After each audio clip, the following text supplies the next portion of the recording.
Good morning, St. Luke's, and welcome to our reflection for this second week of Advent. We're going to be thinking today a bit about the future, and I'm going to ask you a question, which is, can you tell the future? Well, in a sense, none of us can.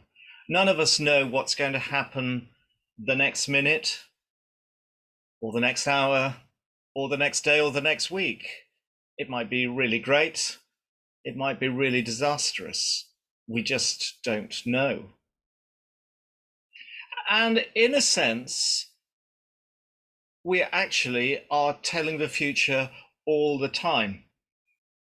Let me take some of the things from my desk. So this is a timetable, and it's going to be showing what everybody in the office is going to be doing during this month of December.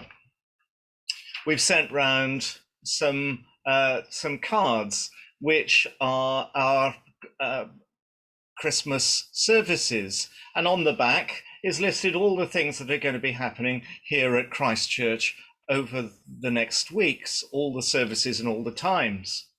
So that's a way of telling the future, isn't it?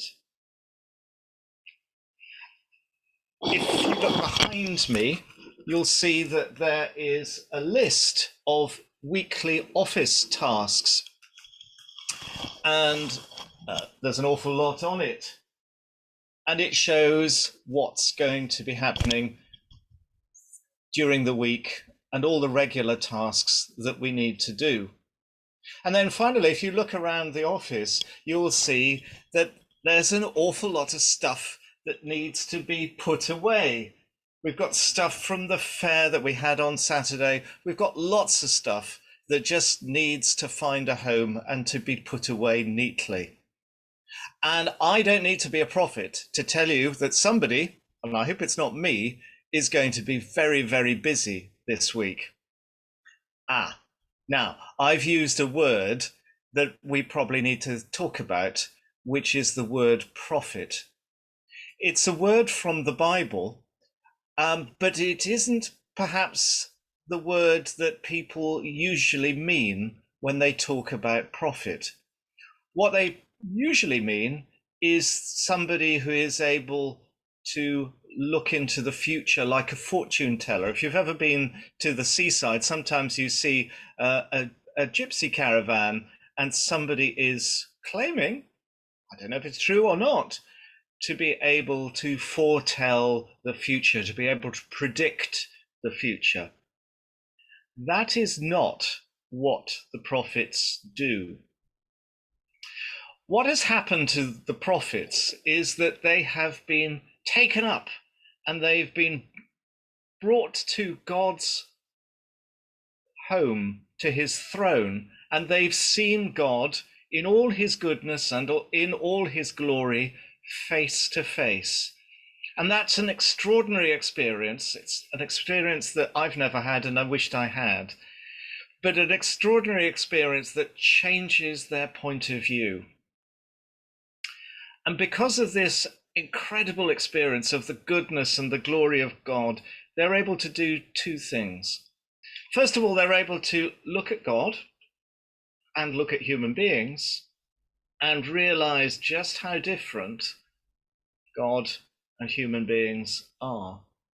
The goodness of God, the wickedness of human beings.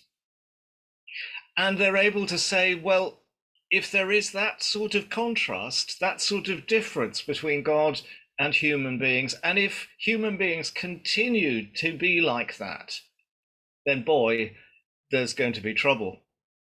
And the prophets in the Bible foresaw in that way the trouble that was going to happen to the people of Israel. There were two kingdoms. One of them was destroyed and taken away forever. The other one went into exile, became refugees for a long period of time before they were allowed to return to their home. And the prophets knew that that was coming because they could see the difference between God and human beings. So that was something that prophets were able to do. The other thing that they were able to do is just to look at the goodness of God and to realize that the goodness of God had a plan, and that plan was Jesus Christ.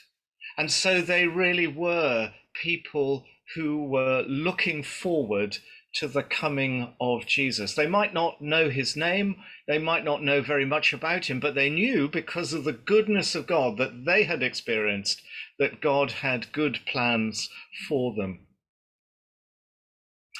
And so we celebrate them as some of those figures who are looking forward to the birth of Jesus. I've got a picture here, it's called an icon, painted on a wooden panel of two of those prophets.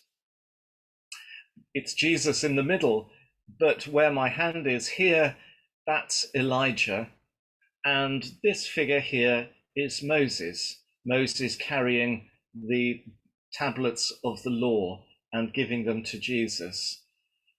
Elijah's important because he is one of those people who is preparing the way for Jesus. And so, just like John the Baptist, he's a bit like John the Baptist, really. He's somebody who is looking forward to Jesus and saying to people, make his path straight, change your lives, change the way you do things, because Jesus is coming. So that's a bit about the prophets. So when somebody talks about, oh, you must be a prophet, you've foreseen the future, you can tell them that's not really what the word prophet means. And you can tell them about the two ways that prophets did have a sense of what was coming, that actually they contrasted the goodness of God with the wickedness of human beings, and they also saw how the goodness of God meant that Jesus would come. So we're going to light our second candle today, and maybe you're able to do that in class as well, and think about those prophets. They've got wonderful names. They're people like Isaiah and Jeremiah and Zechariah and Malachi and Ezekiel. Oh goodness, Hosea, Amos, people with wonderful names and great stories to tell. I hope you enjoy reading them. Okay, take care. Have a good day, St. Luke's.